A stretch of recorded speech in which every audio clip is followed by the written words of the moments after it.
తండ్రి దేవుని ఆత్మతోను సత్యంతోనూ ఆరాధించడానికి చేరువచ్చినటువంటి సహోదరి సహోదరులకు మరియు పిల్లలకు ప్రభువైన యేసుక్రీస్తు వారి నామములో వందనాలు తెలియజేస్తా ఉన్నాను. గత కొద్ది వారాలుగా మనము అపోస్తుల బోధకు సంబంధించినటువంటి విషయాలు గ్రంథంలో పరిశీలన చేస్తా ఉన్నాము. అపోస్తుల బోధకు సంబంధించి జ్ఞానేంద్రియాలు సాధకం చేసుకోవడం ఏ విధంగా అనే విషయాన్ని గత వారాల్లో మనము గ్రంథంలో పరిశీలన చేశాము. ఈరోజు అపోస్తుల బోధకు సంబంధించి అంతరంగ స్వభావంలో మార్పు అనే విషయాన్ని ఈరోజు గ్రంథంలో పరిశీలన చేస్తాం. అంతరంగ స్వభావం, అంతరంగము అంటే ఏంటి అని మనం ఆలోచన చేస్తే మనకు బాహ్యంగా కనబడే విషయాల గురించి మనము పరిశీలన చేశాము. మన కళ్ళు ఉన్నాయి, చెవులు ఉన్నాయి, ముక్కు ఉంది, నాలుగు ఉంది, అదేవిధంగా దేహంలోని కనిపించే అన్ని భాగాలు ఉన్నాయి. దీనిలో జ్ఞానేంద్రియాలు సాధకం చేసుకోవడం ఎలాగో గ్రంథంలో పరిశీలన చేశాం. కంటిని దేనికోసం నీవు వాడాలి, చెవులు దేనికోసం నీవు వాడాలి, నీ యొక్క నాలుక ఏ విషయంలో నీకు వాడబడాలి, ఇటువంటి విషయాలు మనము జ్ఞానేంద్రియాలను సాధకం చేసుకోవడం ఎలాగో ఆలోచన చేశాము. ఇప్పుడు మన హృదయం లోపలివి అంటే దేవుడు అంతరంగంలో మనకి ఏమి ఉంచారో వాటి విషయం ఆలోచన చేస్తాము. కీర్తన గ్రంథము 103వ కీర్తనలో మనం చూస్తే దావీదు ఈ విధంగా చెప్తా ఉన్నాడు.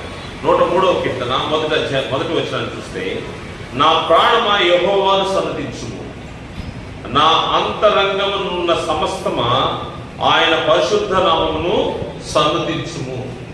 నా అంతరంగమునున్న సమస్తమా, అంతరంగంలో ఏవేవైతే ఉంటాయో అవన్నీ కూడా ఏం చేయాలంట, దేవుని యొక్క పరిశుద్ధ నామాన్ని సన్నతించాలి. దేవుడు అంతరంగంలో అనేక విషయాలు మనకు విడిచిపెట్టాడు. అంతరంగానికి సంబంధించిన ఒకవేళ మన కంటికి బాహ్యంగా మనకు కనబడకపోవచ్చు, కానీ అవి మన అంతరంగంలో ఉన్నవి. అంతరంగంలో ఏ విషయాలు ఉన్నాయో కారణం ఏంటంటే దేవుడు నీ యొక్క హృదయాన్ని, అంతరంగాన్ని పరిశీలన చేస్తాడు. నీ బాహ్యాన్ని కంటే కూడా, నీ భౌతిక సంబంధించినటువంటి నువ్వు కనబడేదానికంటే కూడా నీ యొక్క అంతరంగాన్ని ఆయన పరిశీలన చేస్తూ ఉంటాడు. ఒకవేళ ఎదుటి వ్యక్తికి నీ అంతరంగం అర్థం కాకపోవచ్చు, లేకపోతే తెలియకపోవచ్చు, కానీ నేను సృజించినటువంటి దేవుడికైతే నీ అంతర్యము, నీ అంతరంగంలో ఏమున్నదో సమస్తం ఆయనకు అర్థమవుతా ఉంటుంది, ఆయన తెలుస్తూ ఉంటుంది. కనుక అంతరంగం ఉన్న సమస్తమా ఆయన పరిశుద్ధ నామమును సన్నతించుమని గ్రంథం తెలియజేస్తాం. అంతరంగం ఉన్నటువంటి విషయాల్లో ఎటువంటి మార్పు రావాలి? క్రీస్తు యేసునందు రక్షించబడిన వారు, క్రీస్తు యేసు యొక్క రక్తంలో కడుగబడిన వారు ఏం చేయాలంటే అంతరంగంలో మార్పు కలిగి జీవించాల్సిన అవసరం. గత స్థితి వేరు, దేవుని ఎరిగినప్పుడు నీ ఉన్న స్థితి వేరు. దేవుని ఎరిగి క్రీస్తు యేసు యొక్క రక్తంలో కొనబడిన తర్వాత, నువ్వు దేవుని ఇంటిలోకి ప్రవేశించిన తర్వాత నీ స్థితి మార్చబడాల్సిన అవసరం ఉంది. నీ అంతరంగము గతంలో ఏదైనా ఆలోచించవచ్చు, నీ అంతరంగంలోని పరిస్థితులను బట్టి నువ్వు నీ ఇష్టానుసారంగా ప్రవర్తించుండొచ్చు, కానీ ఇప్పుడైతే అంతరంగ స్వభావంలో మార్పు అవసరమని ప్రతి ఒక్కరు ఏం కోరుకుంటామంటే, దేవుని కోరిక కూడా అదే, ప్రతి ఒక్కరూ క్రీస్తు యేసు యొక్క స్వరూపంలోకి రావాలి. క్రీస్తు యేసులో కలిగినటువంటి సంపూర్ణతకు సమానమైన సంపూర్ణత కలవాలము వరకు అన్నాడు. అంటే క్రీస్తు యేసు వలె మనం కూడా ఉండాలి. క్రీస్తు యేసు ఈ భూమి పైకి వచ్చారు, ఆయన జీవించిన జీవిత విధానము, ఆయన ఏ విధంగా బ్రతికారో, ఏ విధంగా మనకు మాదిరి చూపారో అదే మాదిరిలో మనం కూడా ఉండాల్సిన అవసరం ఉంది. దానికోసము ఏం చేయాలంటే, క్రీస్తు యేసు యొక్క స్వరూపంలోకి రావాలంటే నీ అంతరంగ స్వభావంలో మార్పు రావాల్సిన అవసరం ఉంది. మనుషులు ఒకవేళ నీ అంతరంగాన్ని పరిశీలించలేకపోవచ్చు, కానీ దేవుడు నీ అంతరంగాన్ని పరిశీలన చేస్తూ ఉంటాడు. దేవుడు హృదయాన్ని పరిశీలించేవాడు. ఎవరి యొక్క హృదయం, ఎవరి యొక్క అంతరంగంలో తన వైపు తిరిగిందో ఆయన స్పష్టంగా చూడగలిగిన వాడు. కనుక అంతరంగ స్వభావానికి దేవుడు ప్రాముఖ్యత ఇస్తా ఉంటాడు. ఈ అంతరంగ స్వభావంలో మార్పు లేకుండా పైకి నేను భక్తి గలవాడిని, లేకపోతే దేవునికి భయపడేవాడిని, నీవు ఎన్ని రకాల వేషధారణకు సంబంధించిన కార్యక్రమాలు జరిగిస్తే వాటి వల్ల ఎటువంటి ప్రయోజనం లేదు. కానీ దేవుడు పరిశీలన చేస్తున్నాడు. బైబిల్ అందుకోసమే ఈ యొక్క అంతరంగ స్వభావంలో మార్పు రావాలంటే అపోస్తుల విశ్వాసము లేకపోతే అపోస్తుల బోధ ప్రతి విశ్వాసకి అవసరమైంది. అపోస్తుల బోధ లేకుండా నీవు నీ యొక్క అంతరంగ స్వభావంలో మార్పు వచ్చేదానికి అవకాశం లేదు. అందుకోసమే దేవుడు పరీక్షిస్తా ఉన్నాడు. క్రీస్తు రక్తంలో కొనబడిన తర్వాత దేవునిలో ప్రవేశించిన వ్యక్తి ఏ విధంగా ఉన్నాడు? దీనికి మెయిన్ పిల్లర్ ఏంటంటే విశ్వాసం. విశ్వాసాన్ని బట్టే నీ అంతరంగ స్వభావంలో మార్పులు వస్తా ఉంటాయి. నువ్వు గతంలో దేవుడు ఎవరో తెలియనప్పుడు, దేవుడి గురించిన అవగాహన లేనప్పుడు నీ విశ్వాసాలు పలు రకాలుగా ఉంటాయి. దేవుడు అంటే ఏంటో తెలియదు, దేవుడు ఎవరో తెలియదు, దేవుడి ద్వారా నీవు వచ్చేవనే సంగతి తెలియదు. దీని తర్వాత ఈ దేహాన్ని విడిచిపెడితే నీ యొక్క జీవితాన్ని భూమి మీద ముగిస్తే ఎక్కడికి వెళ్తావో తెలియదు. ఆ రోజుల్లో నీ అంతరంగ స్వభావంని నీ విశ్వాసము రకరకాలుగా ఉండొచ్చు. కానీ క్రీస్తు యేసులోకి వచ్చిన తర్వాత, దేవునిలోకి ప్రవేశించిన తర్వాత నీ విశ్వాసము అపోస్తుల బోధను అనుసరించి ఉండాల్సిన అవసరం. ఈ అపోస్తుల బోధ ముఖ్యంగా నీ విశ్వాసము మొట్టమొదటి మనం ఆలోచన చేస్తే, ఈ విశ్వాసము నేను రక్షించినటువంటి, నేను సృజించినటువంటి దేవుని పైన నీకు విశ్వాసం ఉండాల్సిన అవసరం, మరియు నేను రక్షించినటువంటి క్రీస్తు వారి పైన నీకు విశ్వాసం ఉండాలి. ఈ రెండు ఎంత ప్రాముఖ్యమైందంటే, నీకు జన్మనిచ్చి నిన్ను ఈ భూమి మీద పంపించినటువంటి దేవుడు ఉన్నాడు, నిన్ను సృజించిన ఆయన నీకు విశ్వాసం ఉంచాల్సిన అవసరం ఉంది. అది ఒక జన్మ అయితే, తల్లిదండ్రుల ద్వారా దేవుడి ద్వారా నీకు ఇవ్వబడినటువంటి ఆత్మ ద్వారా నువ్వు జన్మించుంటే, రెండవ జన్మ, క్రొత్త జన్మ, నూతన జన్మ, ఈ అనుభవము క్రీస్తు యేసు యొక్క బలి ద్వారానే అయిందనే విషయాన్ని మర్చిపోకూడదు. క్రీస్తు యేసు యొక్క రక్తం ద్వారానే నీకు క్రొత్త జన్మ అనుభవం వచ్చింది. క్రీస్తు యేసు లేకుండా నీవు రక్షించబడలేదని గ్రంథం తెలియజేస్తా ఉంది. ఒకసారి చూస్తే దీనికి విశ్వాసము పునాది అయింది. ఎఫెసీ పత్రిక 2వ అధ్యాయము 8వ వచనాన్ని మనం పరిశీలన చేస్తే, ఎఫెసీ పత్రిక 2వ అధ్యాయము 8వ వచనంలో, విశ్వాసము ద్వారా కృపచేతనే రక్షింపబడి ఉన్నారు, ఇది మీ వలన కలిగినది కాదు, దేవుని వరమే. దేవుని వరం. నువ్వు రక్షించబడి ఉన్నావంటే, ఆ విశ్వాసము నీ హృదయాన్ని తాకిందంటే దానికి గల కారణము అది దేవుని వరమే, నీ యొక్క గొప్పతనం కాదు.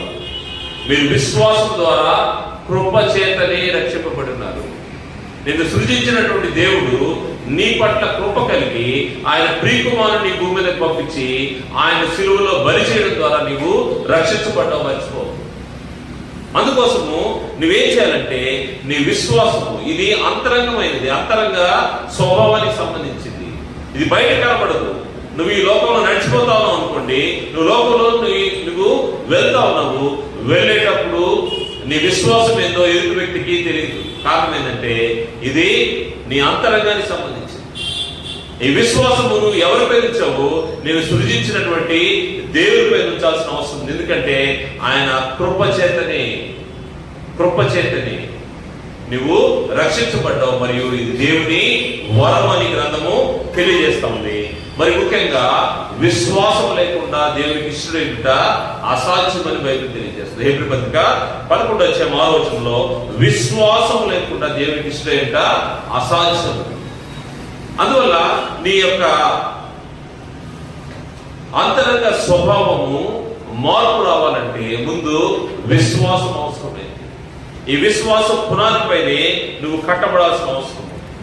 నీ విశ్వాసం ఏంటంటే, క్రీస్తు ప్రభు నా కోసము బలయ్యాడు, క్రీస్తు ప్రభు నా కోసము తన ప్రాణాన్ని పెట్టాడు, తన రక్తాన్ని చిందించాడు, ఆయన ద్వారానే నేను రక్షించబడ్డాననే విశ్వాసం. మనం చూస్తే రోమపత్రిక 10వ అధ్యాయం 9వ వచనం చూస్తే, రోమపత్రిక 10వ అధ్యాయం 9వ వచనంలో నీ అంతరంగమందు నువ్వు ఏమి విశ్వసించాలో అక్కడ తెలియజేయబడింది. ఆ విశ్వాసం ద్వారానే నువ్వు రక్షించబడ్డావని గ్రంథం తెలియజేస్తాం. నువ్వు రక్షించబడ్డానికి కారణము దేవుని యొక్క వాక్యము. ఈ దేవుని యొక్క వాక్యం ముందు విశ్వాసం ఉంచడం వల్ల ఏం జరుగుతుందంటే, 8వ వచనం నుండి 10వ అధ్యాయం 8వ వచనం నుండి అదేమని చెప్పుచున్నది, వాక్యము నీ యొద్దను నీ నోటను నీ హృదయంలో ఉన్నది, అది మేము ప్రకటించు విశ్వాస వాక్యం. అదేమనగా, యేసు ప్రభువు నీ నోటితో ఒప్పుకొని దేవుడు మృతుల్లో ఆయన లేపునని నీ హృదయం ముందు విశ్వసించినట్లా నీవు రక్షింపబడదు. ఈ రక్షణ నీకు ఎలా వచ్చింది? ఏమని విశ్వసించారు? విశ్వాసానికి పునాది ఏంటని మనం ఆలోచన చేస్తే, యేసు ప్రభువు నీ నోటితో ఒప్పుకొని దేవుడు మృతుల్లో ఆయన లేపునని నీ హృదయమందు, ఎక్కడ మన తలపైన రాసుకుంటామా లేకపోతే ఏదైనా రిజిస్ట్రేషన్ చేసుకుని ఉంటామా? కాదు. నీ హృదయమందు. ఈ హృదయం ఎక్కడిది? అంతరంగంలో. నీ విశ్వాసం, నీ రక్షణ ఇవన్నీ కూడా నీ హృదయానికి, నీ అంతరంగానికి సంబంధించింది. నీ హృదయమందు విశ్వసించినలా నీవు రక్షింపబడదు. ఏలయనగా నీతి కలుగునట్లు మనుషుడు హృదయంలో విశ్వసించును. ఈ విశ్వాసం ఎక్కడి నుంచి స్టార్ట్ అవ్వాలి? అంతరంగానికి సంబంధించింది. ఇది హృదయంలో. నీ హృదయంలో విశ్వసించాలి. యేసు దేవుని కుమారుడని, ఆయన నాకు ప్రభు అని, ఆయన నా కొరకు సిలువలో ప్రాణం పెట్టాడు, ఆయన రక్తం ద్వారా నేను విమోచింపబడ్డానని నువ్వు విశ్వసించాల్సిన అవసరం ఉంది. ఏలైనగా నీతి కలిగినట్టు మనుషుడు హృదయంలో విశ్వసించును, రక్షణ కలిగినట్లు నోటితో ఒప్పుకును. నేను రక్షించబడ్డాను, నేను పాపాన్ని విడిచిపెట్టాను, క్రీస్తు యేసు ద్వారా నేను రక్షించబడ్డాను, క్రీస్తు యేసు నా రక్షకుడని నోటితో ఒప్పుకోవాల్సిన అవసరం ఉంది. ఈ విషయాలు విశ్వాసం అనేది పునాది. దేవుని యందు విశ్వాసం ఉంచాలి. ఆయన మన సృష్టికర్త, నూతన జన్మ కారకుడైనటువంటి క్రీస్తు యందు విశ్వాసం ఉంచాలి. ఎందుకంటే ఆయన రక్తం ద్వారా మనము కొనబడ్డాము, ఆయన లేకుండా. ఈ విషయాలు ఎలా ఉండాలంటే నీ ఆలోచనలో, నీ యొక్క విశ్వాసంలో, నీ క్రియల్లో, సమస్త విషయాల్లో, ముఖ్యంగా నీ డెసిషన్స్ లో, నీ నిర్ణయాల్లో నీ విశ్వాసము ప్రస్ఫుటంగా కనబడాలి. ఏదైనా ఒక డెసిషన్ తీసుకున్నానంటే అది దేవునికి ఇష్టమైందా, క్రీస్తు వారికి ఇష్టమైందా, నా విశ్వాసానికి సరైందా కాదా? ఏ క్రియ చేసి, ఏ పని చేసినా మనం ఈ భూమి పైన జీవించి చెల్లించేటప్పుడు అనేక కార్యక్రమాలు జరిగిస్తూ ఉంటాం. ఈ కార్యక్రమాల్లో ఇవి దేవునికి ఇష్టమైనవా కావా నీ అంతరంగంలో పరిశీలన చేసుకోవాలి. నీకు ఆలోచన ప్రారంభమవుతుంది, కోరిక ప్రారంభమవుతుంది, అది కార్యరూపం దాల్స్తుంది. కార్యరూపం దాల్చిన తర్వాత ఆ ఆలోచనలు దైవ సంబంధమైనవా కాదా? ఈ అంతరంగ స్వభావం. గతంలో నువ్వు క్రీస్తు యేసు దగ్గరికి రాకముందు నీ ఇష్టం వచ్చిన ఆలోచనలు ఉండేవి, నీకు ఇష్టం వచ్చినటువంటి కోరికలు ఉండేవి. ఆ కోరికలు నువ్వు తీర్చుకుంటా ఉన్నావు. ఇప్పుడైతే ఎలా కాదు. ఇప్పుడు సమస్త చేయాలి, క్రీస్తు యేసునందు చెరపట్టాలి. నీ ఆలోచనలన్నీ కూడా చెరపట్టి దేవుడికి అనుకూలంగా ఉన్నాయా లేదని పరిశీలన చేసుకోవాల్సిన అవసరం ఉంది. దేవుడికి అనుకూలంగా లేకపోతే ఏం జరుగుతూ ఉంటుంది? అక్కడ నీవు అపవాదికి లోనై అపవాది యొక్క చెరలోకి వెళ్ళిపోయే అవకాశం ఉంది. అందువల్ల ఈ యొక్క అంతరంగ స్వభావంలో మార్పు అవసరం. అంతరంగ స్వభావానికి సంబంధించిన విషయాలు క్రీస్తు కొరకే నేను జీవిస్తున్నాను. పౌలు గారు చెప్పినట్టు నా మటుకైతే బ్రతుకుడు క్రీస్తే, చావైతే లాభం అన్నాడు. ఎలా కలిగాడు?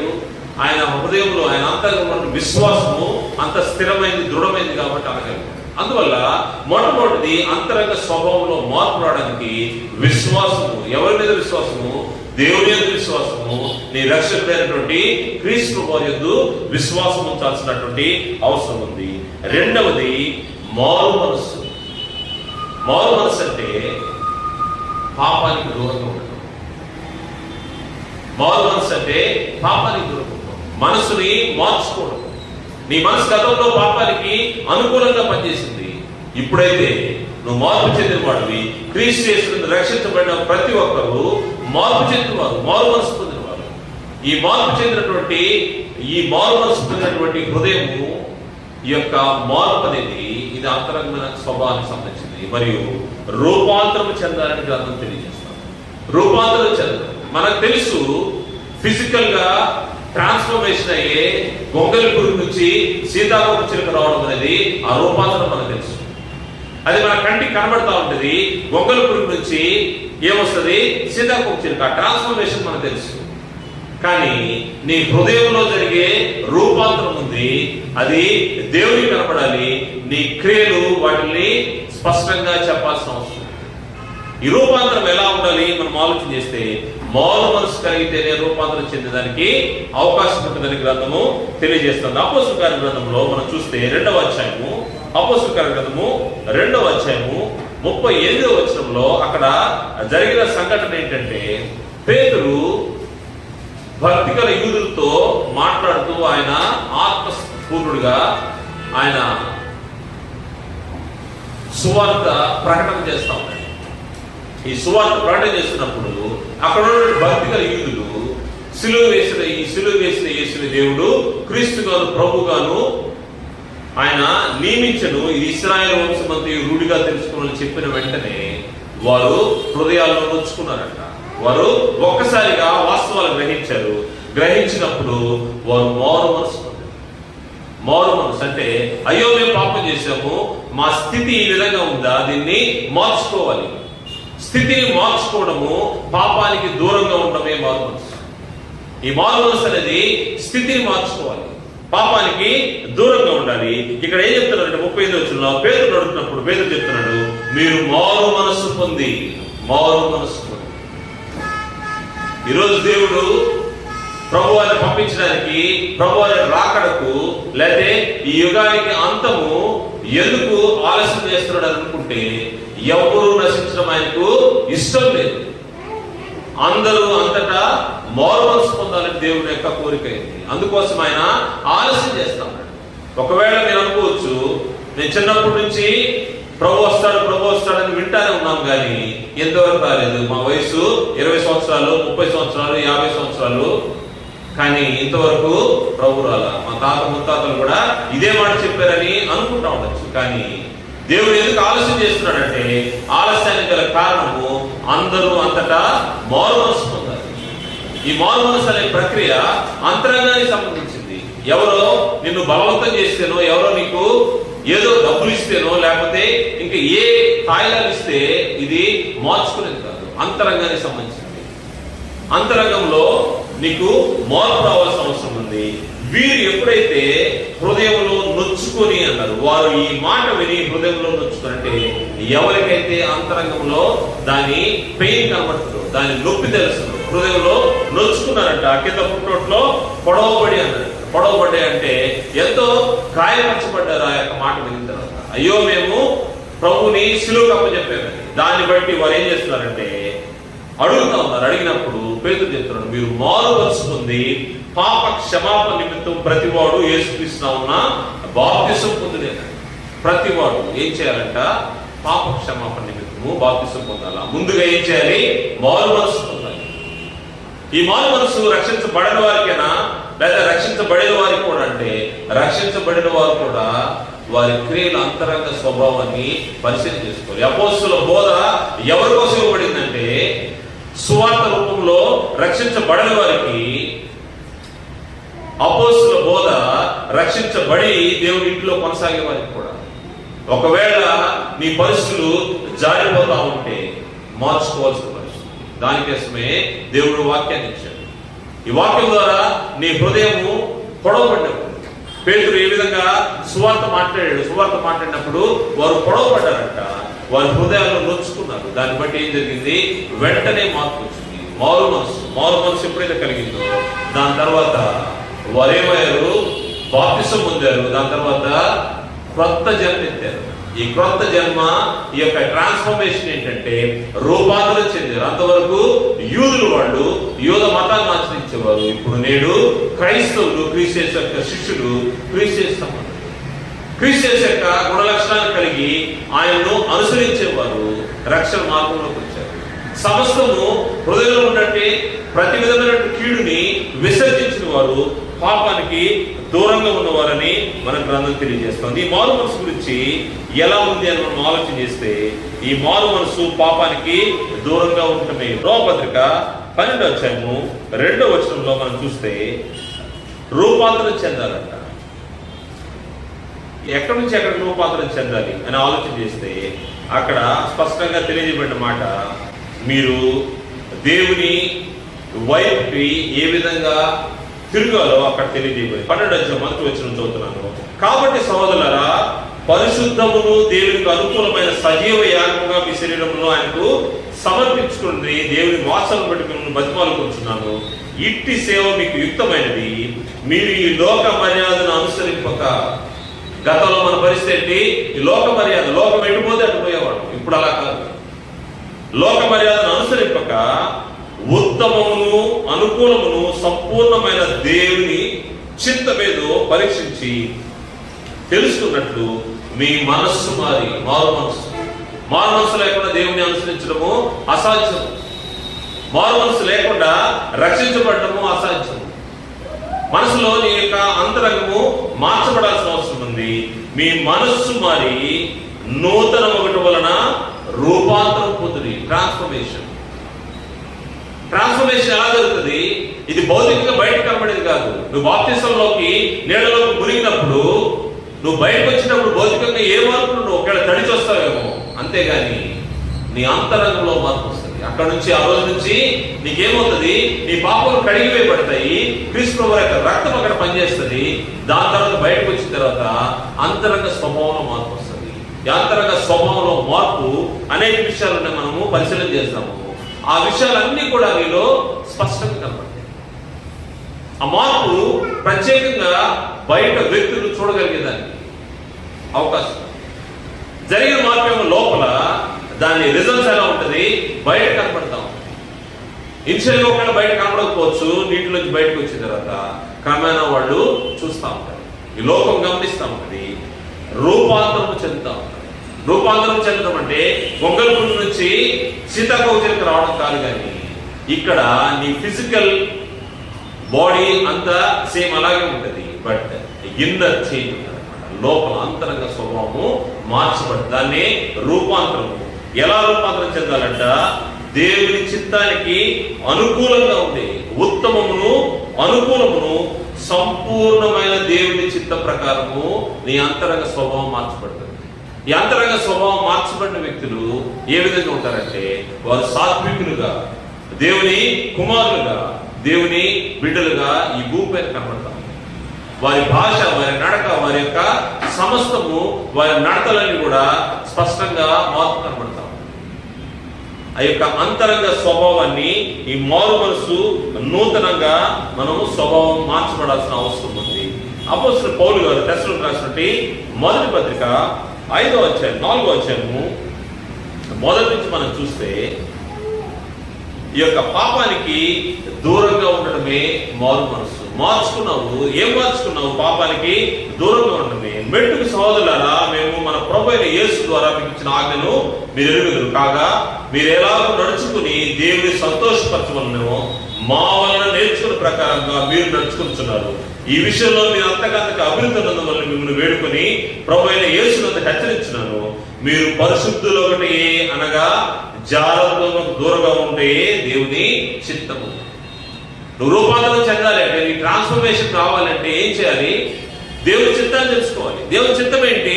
నీవు పరిశుద్ధంగా ఉండాలంట. మీరు పరిశుద్ధులు ఒకటి పరిశుద్ధంగా ఉండాలి అంటే నీవు పరిశుద్ధంగా చూసుకోవాలి. నీ యొక్క ఘటాన్ని నువ్వు కాపాడుకోవాలి.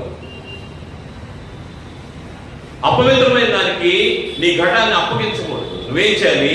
పరిశుద్ధంగా ఉండాలి. ఎలా చెప్తున్నాడంటే, మీరు పరిశుద్ధులు ఒకటి అనగా మీరు జాగ్రత్తకు దూరం ఉంటే దేవుని చిత్తము. మీలో ప్రతివాడును దేవుని ఎరుగని అన్యజనుల వలె కామాభిలాషుడు కాక పరిశుద్ధత యందును ఘనత యందును తన ఘటమును ఎట్లు కాపాడుకున్నది ఎరుగుంటే దేవుని చిత్తము. నువ్వు రూపాంతరం చెందాలి. అంతరంగంలో నీకు రూపాంతరం రావాలంటే దేవుని చిత్తాన్ని ఎరుగుండాల్సిన అవసరం ఉంది. దేవుని చిత్తం ఎవరైతే ఎరుగుతారో వారికి మాత్రమే అంతరంగంలో రూపాంతరము చెందే అవకాశం ఉంటుంది. మారు మనసు కలిగే అవకాశం ఉంటుంది.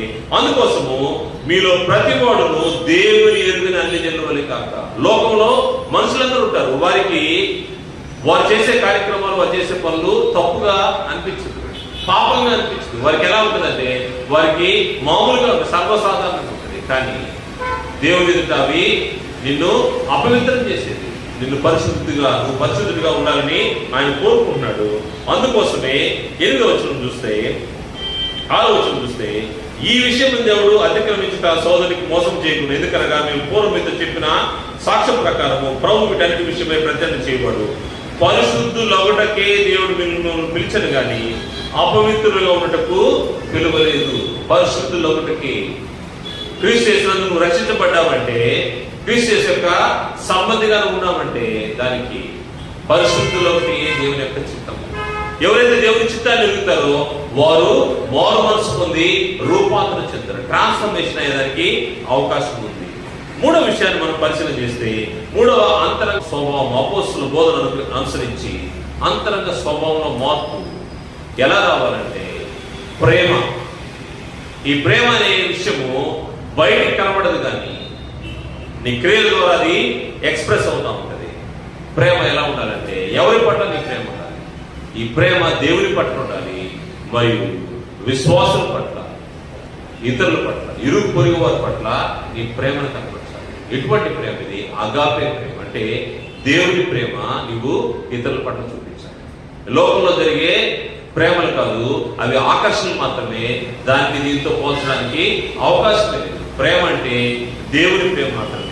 దేవుని ప్రేమించడం ఏదో మనం ముందుగా తెలుసుకోవాల్సిన అవసరం ఉంది. ప్రభువు చెప్పిన మాట మనం చూస్తే, ప్రభువు దేవుని ఏ విధంగా ప్రేమించాలనే విషయాన్ని తెలియజేస్తాం. మత్తయి సువార్త 22:37 అందుకు ఆయన నీ పూర్ణ హృదయంతోనూ, నీ పూర్ణ ఆత్మతోనూ, నీ పూర్ణ మనసుతోనూ నీ దేవుడైన ప్రభువును ప్రేమింపవలను.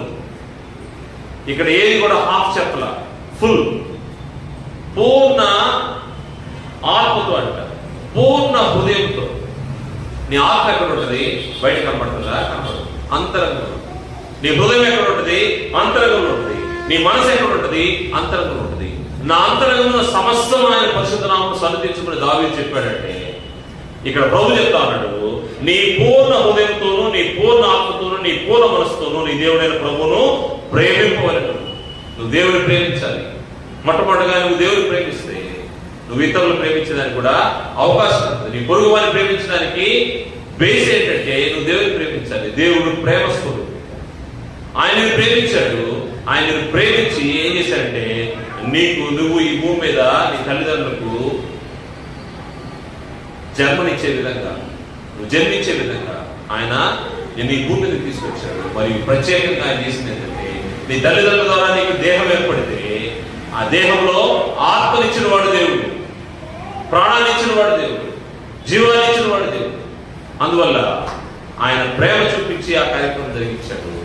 నీవు మార్గం తప్పిన తర్వాత దేవుని ఎరుగక తిరుగుతున్నప్పుడు మరలా నేను రక్షించడానికి ఆయన ప్రియకుమారుని క్రీస్తుని ఈ భూమి మీద పంపాడు. ఆయన శిలువ రక్తం ద్వారా మరొక మారు నువ్వు కొనబడి అవకాశం ఏర్పడింది, రక్షించబడే అవకాశం ఏర్పడింది. ఇది దేవుని ప్రేమ. దేవుని నువ్వు ఎందుకు ప్రేమించాలి? దేవుని ఎందుకు ప్రేమించాలంటే ఈ రెండే కారణాలు మనకు మెయిన్ రీజన్స్ మనకు కనబడతాయి. ఒకటి, నీకు ఈ భూమి పైన ఈ దేహంలో ప్రాణము జీవము కలిగి తల్లిదండ్రుల ద్వారా ఈ భూమి మీదకి వచ్చావంటే దేవుడు లేకుండా నువ్వు వచ్చేదానికి అవకాశం లేదు. నువ్వు నూతన జన్మ అనుభవాన్ని కలిగి ఉన్నావంటే ఆయన ప్రియకుమారుడి క్రీస్తు లేకుండా నీకు నూతన జన్మ. అందువల్ల నీ అంతరంగంలో ఏం చేయాలి? పూర్ణ హృదయంతోనూ, పూర్ణ ఆత్మతోనూ, పూర్ణ మనసుతో దేవుని ప్రేమించాలి. అదేవిధంగా కింద వచ్చిన 39 చెప్పబడింది, నిన్ను వలె నీ పొరుగు వారిని ప్రేమింపవలెను. నిన్ను వలె నువ్వు ఏ విధంగా నిన్ను ప్రేమించుకుంటావో ఆలోచన చేస్తే, ఉదయం లేచినప్పటి నుంచి రాత్రి పడుకోబోయే వరకు నీ దేహానికి నీకు కావాల్సినటువంటి అన్ని సమకూర్చుకుంటావు. నీకేదో చేసుకున్నదని స్వార్థం అనొచ్చు, కానీ స్వార్థానికి నీ స్వంతానికి మధ్య చిన్న లేయర్ ఉంది. స్వార్థము ఎదుటి వ్యక్తికి స్వార్థం అవ్వచ్చు, కానీ నీకు నువ్వేమనుకుంటావు? నా దేహాన్ని జాగ్రత్త కాపాడుకోవడానికి నేను చేసే ప్రయత్నం అని ఆలోచన చేస్తాను.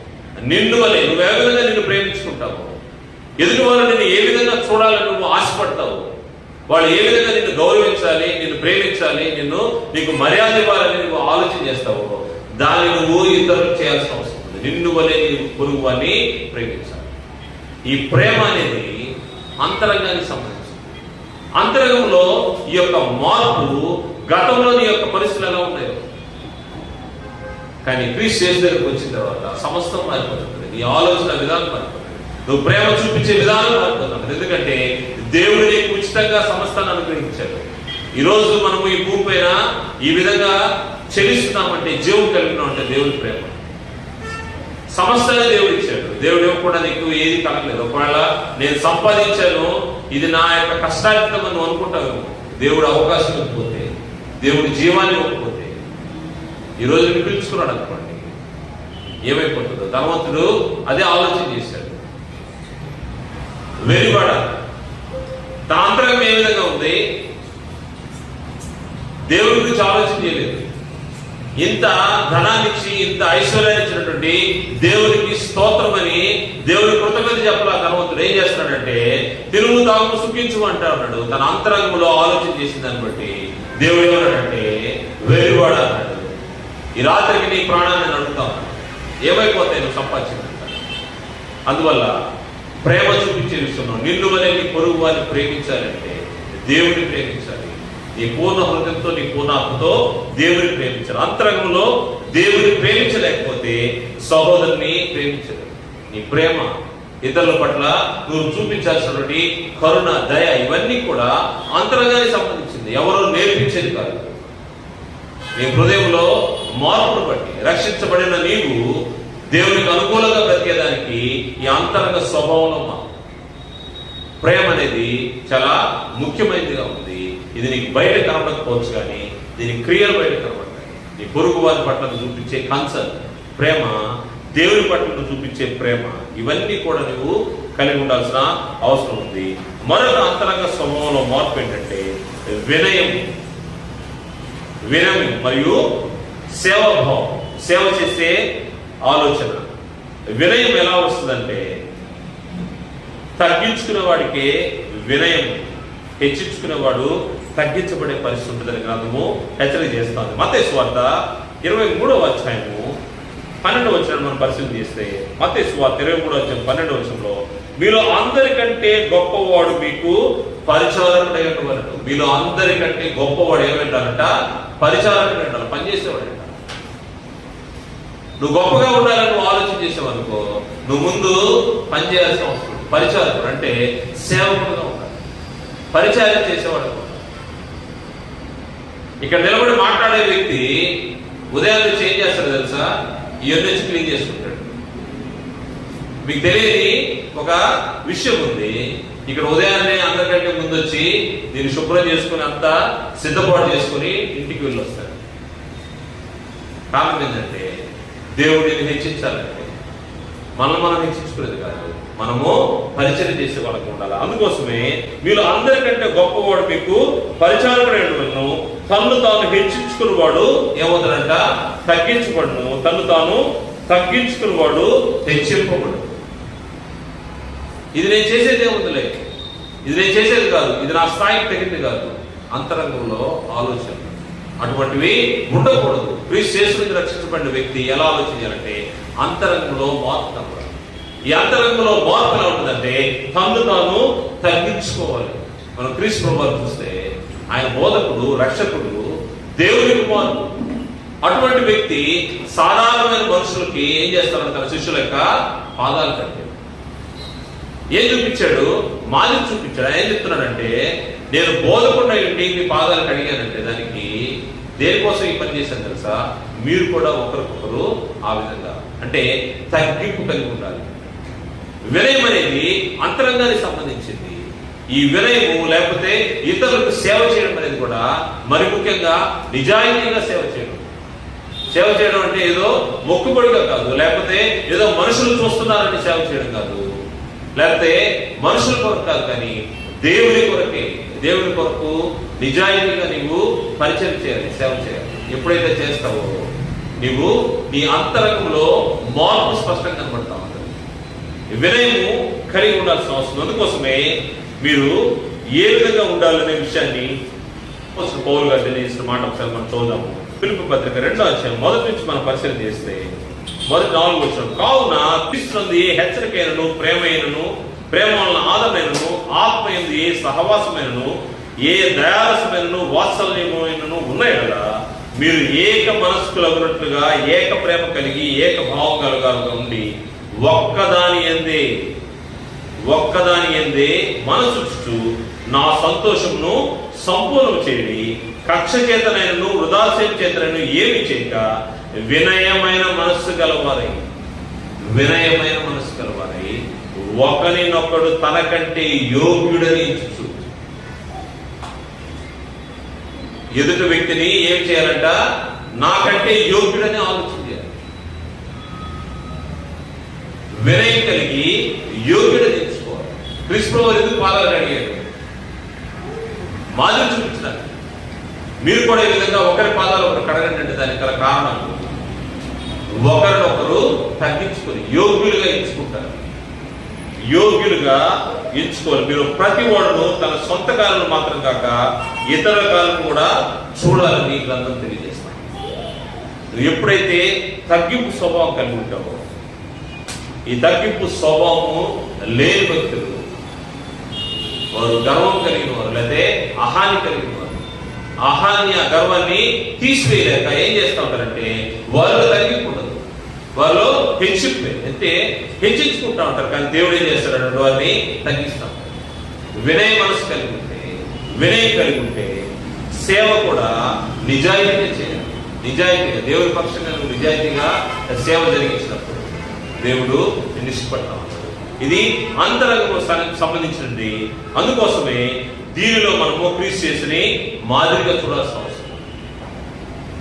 క్రీస్తు యేసు రక్షించబడిన వారు క్రీస్తు యేసు యొక్క స్వరూపంలోకి రావాలి అంటే వారు ఏం చేయాలి? క్రీస్తు ప్రభువు జరిగించిన కార్యక్రమం జరిగించాలి. ఆయన మాదిరిలో మనము నడవాల్సిన అవసరం ఉంది. ఇందులో అంతరంగానికి సంబంధించినటువంటి వినయం.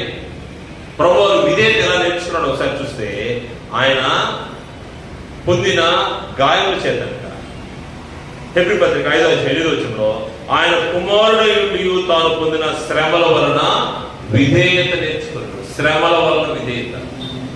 ఈరోజు శ్రమ వస్తే విధేయత ఉండదు, తిరుగుబాటు తప్పితే విధేయత ఉండదు. ఏదైనా ఇబ్బంది వస్తే తిరుగుబాటే, లేకపోతే అక్కడి నుంచి క్విట్ అంతే. కొద్దిగా కష్టం వస్తే అక్కడి నుంచి క్విట్ అంతే. కానీ ప్రభు అయితే క్విట్ చేయలేదు. ఆయన క్విట్ చేస్తే ఏమవుతుంది? ఈ లోకం మొత్తము నాశనం అయిపోతుంది. అనేక మంది యొక్క నిత్య రక్షణ కొరకు ఆయన ఏం చేశాడు? ఆ శ్రమను అనుభవించాడు. దాని ద్వారా ఆయన విధేయత నేర్చుకున్నాడంట. కింద వచ్చిన చూడండి, దేవుని చేత 9-10 కలిసి ఉన్నాయి. మరి ఆయన సంపూర్ణ సిద్ధి పొందిన వాడే మెల్కీసెదెకు యొక్క క్రమంలో చేత ప్రధాన యాజకుడు దేవుని చేత పిలువబడి తనకు విధేయులైన వారికి అందరికీ నిత్య రక్షణకు కారణాయను. నిత్య రక్షణ. క్రీస్తు ప్రభు వారు ఆ శ్రమ నోచుకోకపోతే, ఆయన విధేయత చూపించకపోతే, నేను దేవుడి కుమారుడు అన్నాడు అనుకోండి, ఏమైపోతుంది? ఆయన వచ్చినటువంటి పర్పస్ అంతా వేస్ట్ అయిపోతా ఉంటుంది. ఆయన ఎక్కడ తన యొక్క అధికారాన్ని చూపించలేదు.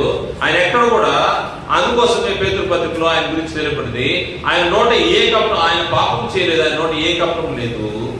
ఆయన బెదిరించక, ఎవరిని బెదిరించలా, నేను దేవుని కుమారుడు నన్ను ఎందుకు హింసిస్తున్నారు, లేకపోతే నన్ను ఎందుకు కొడుతున్నారని వారు అనక, బెదిరింపుగా న్యాయంగా తీర్పు తీర్చి దేవునికి తదుదాన్ని అప్పగించుకున్నాడు.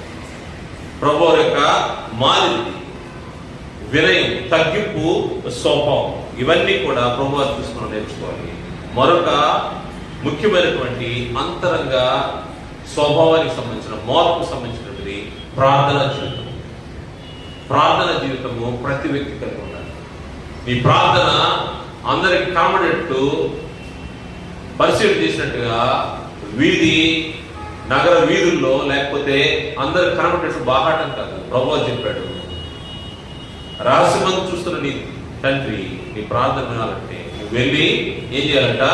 తలుపులు వేసుకొని నువ్వు ప్రార్థన చేయాలి. అంటే తలుపులు వేసుకొని ప్రార్థన చేయమనంటే దానికి గల కారణము వ్యక్తిగతంగా నువ్వు ప్రార్థన చేయాలి. ఇది దేవుడికి నీకు మధ్య ఉన్నటువంటి సంభాషణ, నీ యొక్క మొర, నీ యొక్క ఆలాపన, దీనాలాపన ప్రార్థన. ఈ ప్రార్థన అంతరంగంలోంచి రావాల్సిన అవసరం ఉంది. కేవలం పెదవుల్లోంచి వచ్చేది కాదు. పెదవుల్లోంచి పదాలు పలకొచ్చేమో, వల్లించొచ్చేమో, కానీ ప్రార్థన, నీ మొర నీ హృదయాంతరంలోంచి రావాల్సిన అవసరం. అందులో అంతరంగ స్వభావం మార్పు. గతంలో నీవు ప్రార్థన చేసేవాడు చేయడం నాకు తెలియదు, కానీ క్రీస్తు యేసులోకి వచ్చిన తర్వాత, క్రీస్తు యేసు యొక్క రక్తంలో కడుగుపడిన తర్వాత నీ అంతరంగ స్వభావంలో మార్పు, ప్రార్థన జీవితం.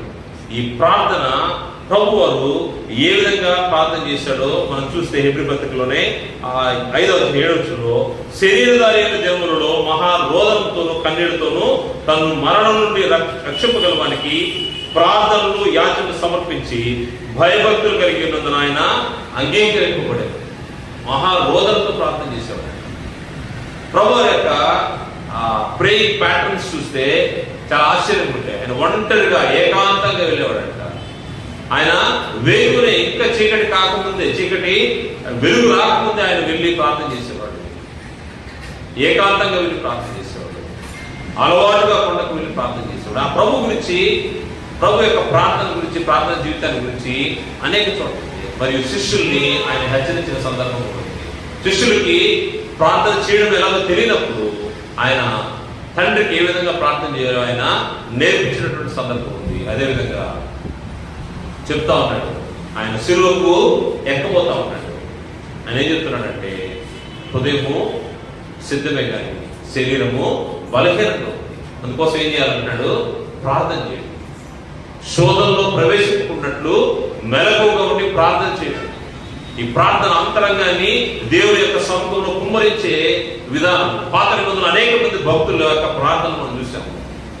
వారు మూలుగులతో ప్రార్థన చేశారంట. హన్నా ప్రార్థన మనకు తెలుసు. తన హృదయాంతరంగాన్ని దేవుని సముఖంలో ఉంచినటువంటి వ్యక్తి. అనేక మంది భక్తులు మనకు కనబడతారు. మనం కూడా క్రీస్తు యేసునందు రక్షించబడిన వారు ప్రార్థన జీవితం ఎలా ఉండాలంటే ప్రభు వారి యొక్క మాదిరిలో నడవాలి. మరియు అపోస్తల బోధ క్రమంలో మనకు ఒక హెచ్చరిక. మొదటి తెస్సలోనిక పత్రిక 5వ అధ్యాయము 16 నుంచి 18 వరకు ఉన్నాయి. ఏముందంటే, ఎడతెగక ప్రార్థన చేయాలని గ్రంథము హెచ్చరిక చేస్తాం. ఎడతెగక ప్రార్థన చేయాలి. ఎడతెగక ప్రార్థన ఎడతెగక ఉండాలి. ఎడతెగక అంటే కంటిన్యూస్ గా ఉండాలని అర్థం. కంటిన్యూస్ గా ఉండే ఇంకొక మాట కూడా మనకు తప్పక ఎడతెగక చేయాలనే మాట కూడా మనకు ఇంకో చోట కనపడదు. ఏదంటే అది క్రొత్త నిబంధన చట్టం. అపోస్తల బోధ యందును, సహవాసం యందును, రొట్టె విరుచుట యందును, ప్రార్థన యందును ఎడతెగక ఉంది. ప్రార్థన చేసే విషయంలో ఎక్కడ కూడా మనము అలసత్వం చేయకూడదు. ఎందుకంటే దేవుని ఎదుట నీ అంతరంగ స్వభావం, నువ్వు అంతరంగాన్ని దేవునికి కనపరుచుకునేది ప్రార్థన ద్వారా. అందువల్ల ప్రార్థన చేసే విషయంలో మరియు కృతజ్ఞతలు కూడా నువ్వు చెల్లించిన ప్రార్థనలోనే, కృతజ్ఞతాస్తులు కూడా ప్రార్థనలో భాగమైంది. నీ యొక్క సమస్తాన్ని చెల్లించేటప్పుడు ఏ విధంగా ఉండాలో చూస్తే, ఫిలిప్పీ పత్రిక 4:6 దేని గురించి చింతపడకుడు కానీ ప్రతి విషయంలోనూ ప్రార్థన విజ్ఞాపనం చేత కృతజ్ఞతాపూర్వకంగా మీ విన్నపాలు దేవునికి తెలియజేయండి. విన్నపాలు తెలియజేయడం ఎలా ఉండాలంట, దేని గురించి చింతపడకూడదంట, ప్రార్థన విజ్ఞాపనం చేత కృతజ్ఞతాపూర్వకంగా ఏది చేసినా కానీ దేవునికి నువ్వు ప్రార్థన ద్వారా నీ విన్నపాలు తెలియజేయాలి. కృతజ్ఞతలు సమస్తము ఆయన పేరు చేయాల్సిన అవసరం. ఎప్పుడైతే మనం ఆ విధంగా మన యొక్క హృదయాంతరంగాన్ని మనము మార్పు చేసుకుంటాము, అంతరంగ స్వభావంలో మార్పు రావాలంటే ఈ ప్రార్థన జీవితము గట్టిగా ఉండాలి. మరి ముఖ్యంగా ప్రార్థన ఎందుకు అవసరం అంటే, దేవుని పైన ఆధారపడేదానికి అది సూచన. సహజంగా మనకి ఏదైనా అవసరం వచ్చింది, మనకేదైనా ఇబ్బంది వచ్చింది, మనకేదైనా సమస్య వచ్చింది, ఏం చేస్తాం? వెంటనే చిన్నపిల్లలు అయితే తల్లిదండ్రులు చెప్తారు, పెద్దవారైతే కుటుంబంలో భార్య భర్త వాళ్ళు చర్చించుకుంటారు. ఇంకా బాగా స్నేహితుల మీద ఆధారపడతాం. ఎందుకంటే ఇంట్లో చెప్పని కూడా, తల్లిదండ్రులు చెప్పని కూడా ఎవరితో షేర్ చేసుకుంటారు? ఫ్రెండ్స్తో షేర్ చేసుకుంటారు. ఫ్రెండ్స్ చెప్పుకుంటారు, స్నేహితులతో షేర్ చేసుకుంటారు. కానీ దేవుడి మీద చెరువు చూస్తుంది లేదంటే, రిజిస్ట్రేషన్ నువ్వు రక్షించబడ్డావు, నువ్వు ఎవరి వైపు చూడాలి? మొట్టమొదటిగా దేవుని వైపు చూడాలి. నీకు సంతోషం వచ్చినా దేవుని వైపు చూడు, నీకు బాధ వచ్చినా దేవుని వైపు చూడు, నీకు రోగం వచ్చినా దేవుని వైపు చూడు, నీకు సమస్య వచ్చినా దేవుని వైపు చూడు. దేవుని పైన ఆధారపడడానికి మూలము ప్రార్థన. దేవుని పైన నువ్వు ఆధారపడడానికి దేవుడు ఎక్స్పెక్ట్ చేస్తూ ఉంటాడు. ఈ సమస్య వచ్చింది కదా, ఆయన పరిశీలన చేస్తూ ఉంటాడు. నా వైపు చూస్తాడేమో, నేను సహాయం చేద్దామని ఆయన ఎదురు చూస్తూ ఉంటాడు. ఆయన నీకు దూరంగా ఉండేవాడు కాదు, నీకు సమీపంగా ఉంటాడు.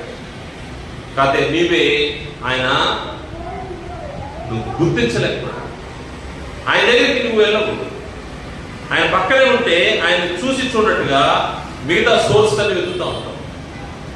ఈ సోర్స్ లో నాకు నా తల్లిదండ్రులు ఎవరైనా చేస్తారేమో, నా అన్నదమ్ములు ఎవరైనా చేస్తారేమో, లేకపోతే నా స్నేహితులు ఎవరైనా చేస్తారేమో, నా బంధువులు ఎవరైనా చేస్తారేమో, ఈ సోర్సెస్ వైపు వెళ్తూ ఉంటావు. పక్కన నిలబడి చూస్తూ ఉంటాడు. ఆయన తలుపు తరుగుతూ ఉంటాడు. ఆ శబ్దాన్ని విని నువ్వు తీయాల్సిన అవసరం.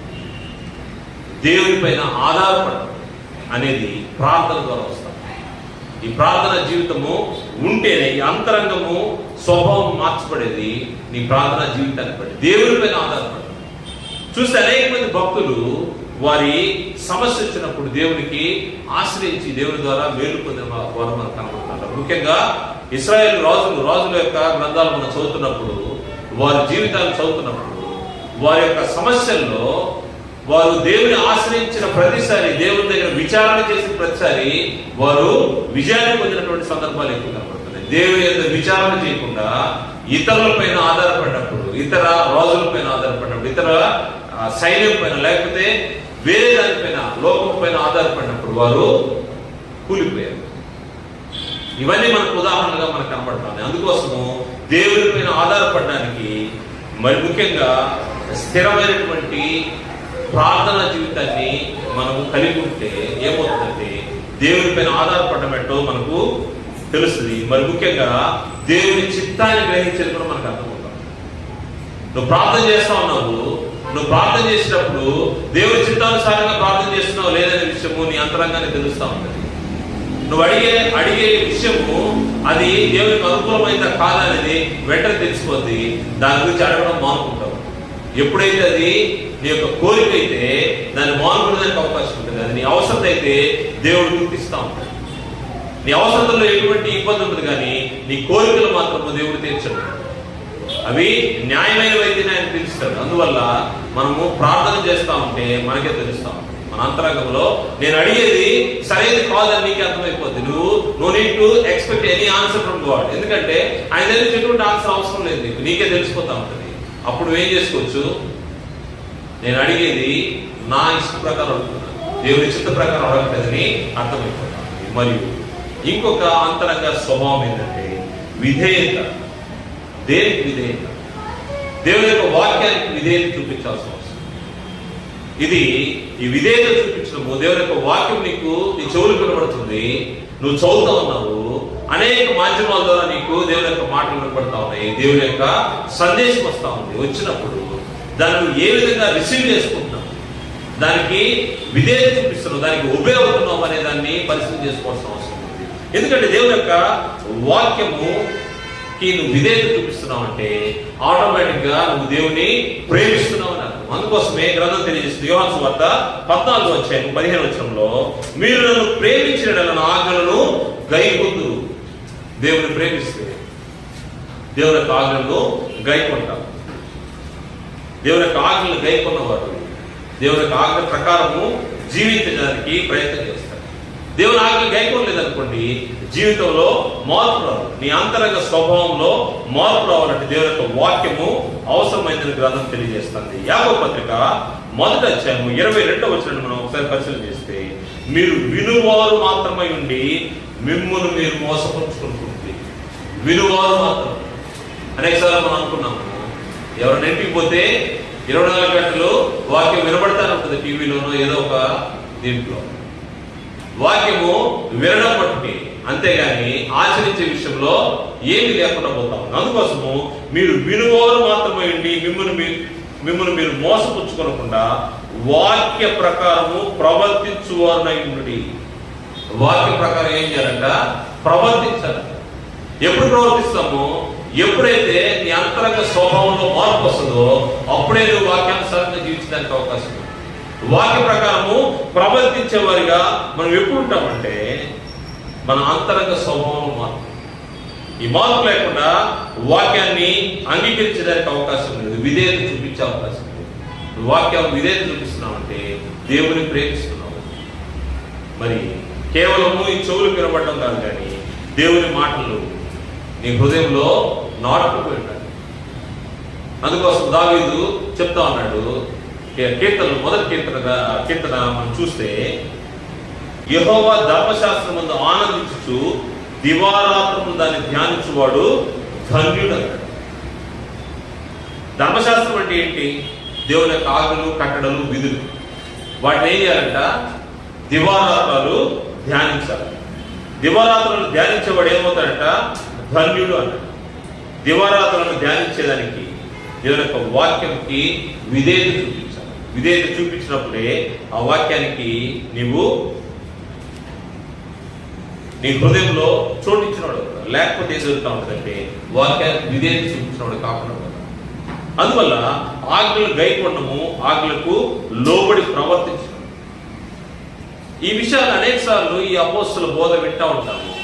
వీరి దానికి లోబడి ఉన్నామా లేదనే దాన్ని ఆలోచన చేసుకోవాల్సిన అవసరం ఉంది. మరియు పవిత్రత మరియు పరిశుద్ధత కలిగి ఉండాలి. ఈ పవిత్రత కూడా ఇది భౌతిక సంబంధమైనది కనబడేది కాదు, కానీ నీ యొక్క అంతరంగానికి సంబంధించింది. నువ్వు ఏ విధంగా పవిత్రంగా ఉంచుకుంటున్నావు, నీ యొక్క దేహాన్ని ఏ విధంగా పవిత్రంగా ఉంచుకున్నావు, నీ అంతరంగంలో ఏ విధంగా పవిత్రంగా ఉంచుకున్నావు, పరిశుద్ధంగా ఉంచబడుతున్నావు. పవిత్రత అనేది పాపం నీ ఒంటికి అంటకుండా ఉండడం పవిత్రత. పరిశుద్ధత అనేది దేవుని యొక్క పరిశుద్ధతలో సమానమైన పరిస్థితుల్లోకి నువ్వు రాబడ్డావు. దేవుని యొక్క ఆత్మ మనం నడిపించినప్పుడు ఆత్మానుసారంగా ఎవరైతే నడుస్తారో వారు పరిశుద్ధత కలిగి ఉంటారు. అందువల్ల ఈ అంతరంగానికి సంబంధించినటువంటి ఈ పరిశుద్ధత కారణం ఏంటంటే మిమ్మల్ని పిలిచిన వాడు పరిశుద్ధుడై ఉన్నాడు. పేతురు రాసిన మొదటి పత్రిక 1వ అధ్యాయం 14 నుంచి 16 వరకు మనం పరిశీలన చేస్తే, మిమ్మల్ని పిలిచిన వాడు పరిశుద్ధుడై ఉన్న ప్రకారము మీరును సమస్త విషయములో పరిశుద్ధులై ఉన్నది. మిమ్మల్ని పిలిచిన వాడు పరిశుద్ధుడై ఉన్నాడు. అందువల్ల మీరేం చేయాలంటే మీరు కూడా సమస్త ప్రవర్తన యందు పరిశుద్ధులైన, సమస్త ప్రవర్తన, నీ బిహేవియర్ ఎలా ఉందో, నీ ప్రతి విషయంలో నీవు నీ యొక్క ప్రవర్తన జాగ్రత్తగా ఉండాలని గ్రంథము హెచ్చరిక చేస్తా ఉంది. సమస్త ప్రవర్తన యందు పరిశుద్ధంగా ఉండాలి. ఈ పవిత్రతతో నువ్వు జీవించాలంటే నువ్వేం చేయాలంటే యవనేచ్ఛల నుండి పారిపోమని గ్రంథం హెచ్చరిక చేస్తాం. యవనేచ్ఛలు ఏం చేస్తాయి? మన ఇచ్ఛలు, మన కోరికలు మనల్ని పాపంలోకి నడిపిస్తా ఉంటాయి. ఏం చేయాలంటే పారిపోవాలంట. పారిపోయిన ఒక వ్యక్తి తెలుసు మనకు, పాత నిబంధన గ్రంథంలో యోసేపు ఏం చేశాడు? పారిపోయాడు. పాపం నుంచి పారిపోయాడు, అపవిత్రత నుంచి పారిపోయాడు. తన దేహాన్ని పాడు చేసుకోవడానికి ఇష్టపడలేదు. పారిపోవాలి.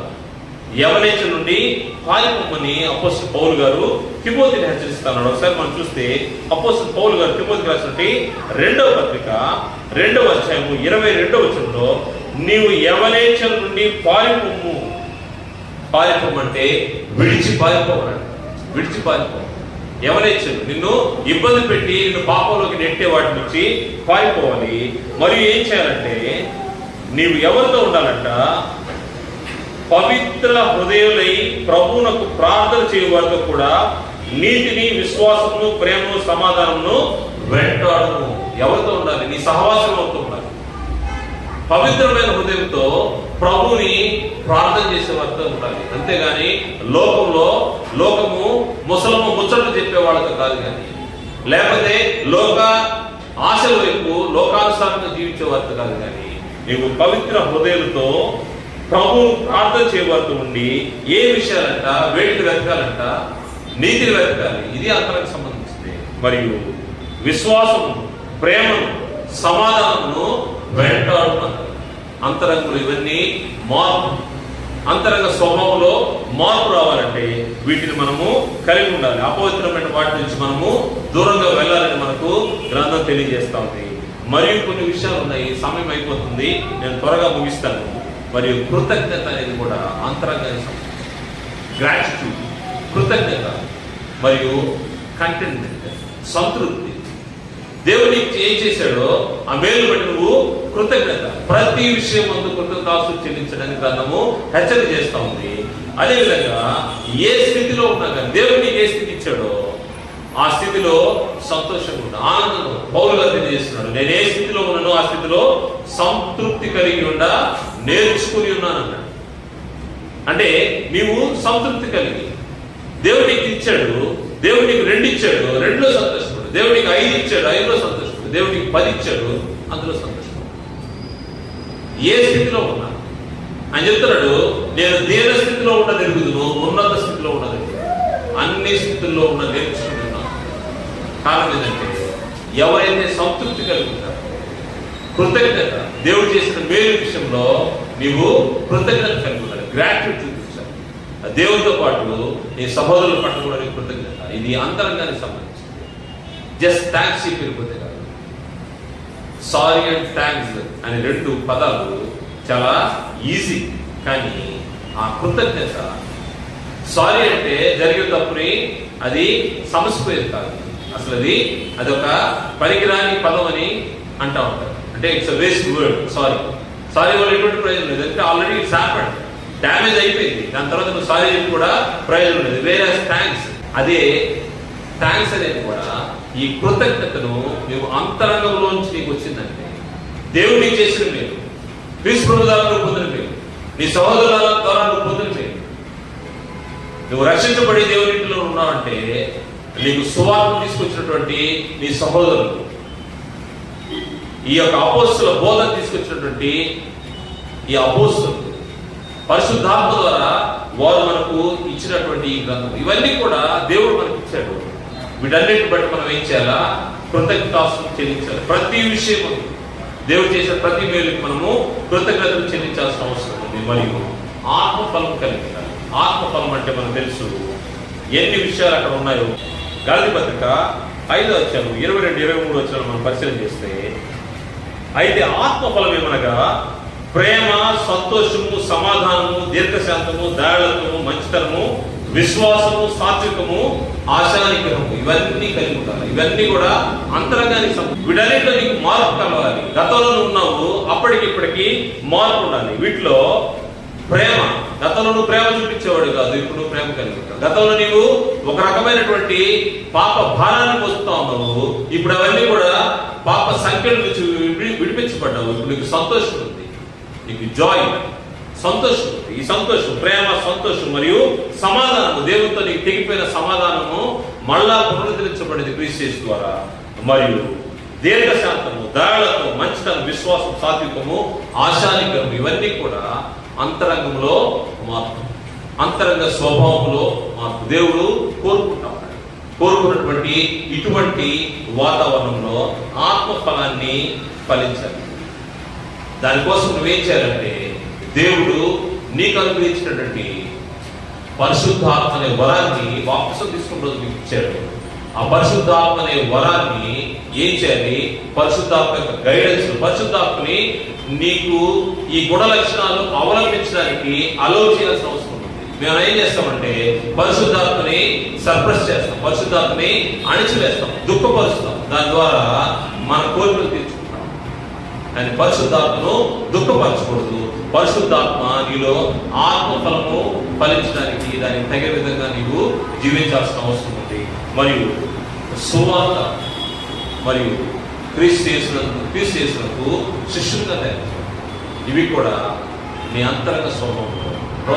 పౌలు గారు చెప్తున్నారు, సువార్త గురించి నేను సిగ్గుపడను కాదు, ఎందుకంటే దానిలో దేవుడి శక్తి ఉంది, దాన్ని గ్రహించినటువంటి ఆయన చెప్తా ఉన్నాడు. ప్రభు వారు తన శిష్యుల్ని పంపిస్తూ ఆయన చెప్తున్నాడు, మీరు సర్వలోకములకు వెళ్ళి సర్వ సృష్టికి ఏం చేయమన్నాడు? సువార్తను ప్రకటించమన్నాడు.